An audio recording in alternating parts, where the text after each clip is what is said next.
പ്രതിരോധ രംഗത്ത് വലിയ കൂട്ടുകെട്ടിന് തയ്യാറെടുക്കുകയാണ് ഇന്ത്യയും ഫ്രാൻസും. 6ാം തലമുറ യുദ്ധവിമാന നിർമ്മാണ രംഗത്തും കൈകോർക്കുവാൻ ഒരുങ്ങുകയാണ് ഇരു രാജ്യങ്ങളും. ഫ്രാൻസും ജർമ്മനിയും സംയുക്തമായി വികസിപ്പിക്കുവാൻ ലക്ഷ്യമിട്ടിരുന്ന ഫ്യൂച്ചർ കോമ്പാറ്റ് എയർ സിസ്റ്റം പദ്ധതി FCAS തകർന്നതോടെയാണ് 6ാം തലമുറ യുദ്ധവിമാനങ്ങൾ വികസിപ്പിക്കുന്നതിനായി ഇന്ത്യയും ഫ്രാൻസും തമ്മിൽ പുതിയ സഹകരണത്തിന് സാധ്യത തെളിയുന്നത്. 2017 ആരംഭിച്ച പ്രധാന കമ്പനികളായ എയർബസ്, ദസോ തുടങ്ങിയ പങ്കാളികൾ തമ്മിലുള്ള അഭിപ്രായ വ്യത്യാസങ്ങളെ തുടർന്നാണ് ഈ കരാർ തകർന്നത്. ഇതിന് പിന്നാലെ ഇന്ത്യയും തങ്ങളുടെ തദ്ദേശീയ 5ാം തലമുറ അഡ്വാൻസ്ഡ് മീഡിയം കോമ്പാറ്റ് എയർക്രാഫ്റ്റിന് പുറമെ കൂടുതൽ നൂതനമായ യുദ്ധവിമാന പദ്ധതികൾക്കായി ഒരു മികച്ച അന്താരാഷ്ട്ര പങ്കാളിയെ തേടുകയാണ്. ഇതിനായി ജപ്പാൻ, ഇറ്റലി, UK സഖ്യത്തിന്റെ ഗ്ലോബൽ കോമ്പാറ്റ് എയർ പ്രോഗ്രാം എന്നിവയുമായി ചർച്ചകൾ നടത്തിയിരുന്നു.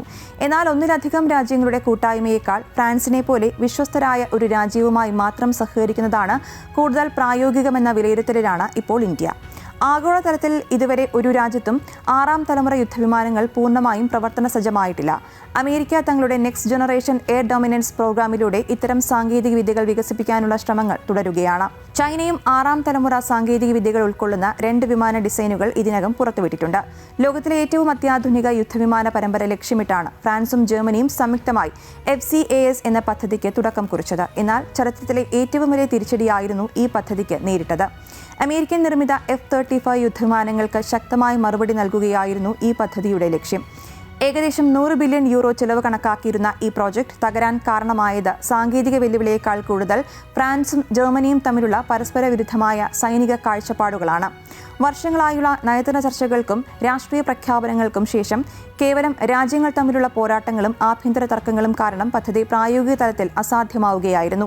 2017 ഫ്രാൻസും ജർമ്മനിയും ചേർന്ന യൂറോപ്പിന്റെ ആദ്യ 6ാം തലമുറ യുദ്ധവിമാനം വികസിപ്പിക്കുമെന്ന് പ്രഖ്യാപിക്കുന്നത്. പിന്നീട് സ്പെയിനും പദ്ധതിയുടെ ഭാഗമായി. എന്നാൽ തുടക്കം മുതൽ തന്നെ അടിസ്ഥാനപരമായ വിടവ് നിലനിന്നിരുന്നു. ഒരേ പദ്ധതിക്കായി പണം ചെലവഴിച്ചുവെങ്കിലും ഫ്രാൻസിനും ജർമ്മനിക്കും വേണ്ടത് 2 വ്യത്യസ്ത യുദ്ധവിമാനങ്ങളായിരുന്നു. ഫ്രാൻസിന് ആണവായുധങ്ങൾ വഹിക്കുവാനും വിമാനവാഹിനി കപ്പലുകളിൽ നിന്ന് പ്രവർത്തിപ്പിക്കുവാനും കഴിയുന്ന ബഹുമുഖ യുദ്ധവിമാനമായിരുന്നു ആവശ്യം.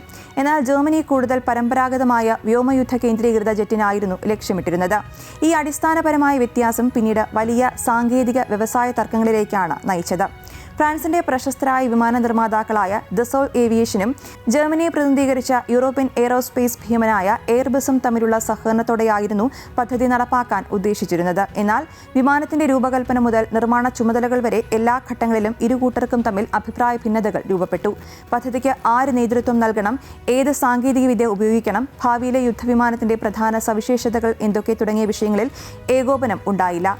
ഇത് പദ്ധതിയെ മന്ദഗതിയിലാക്കി.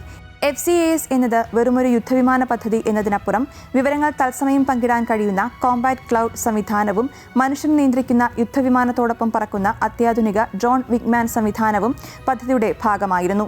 FCAS പദ്ധതിയുടെ പ്രതിസന്ധി ഒരു സാങ്കേതിക പരാജയത്തിനപ്പുറം യൂറോപ്യൻ പ്രതിരോധ സഹകരണത്തിന്റെ പരിമിതികളും തുറന്നുകാട്ടി എന്നതാണ് വസ്തുത.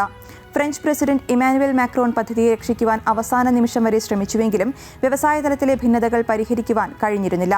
പദ്ധതി തകർന്നുവെങ്കിലും ജർമ്മനി ഇതിനകം തന്നെ പ്രതിരോധ മേഖലയ്ക്ക് വൻതോതിൽ നിക്ഷേപം നടത്തുവാനാണ് ലക്ഷ്യമിടുന്നത്.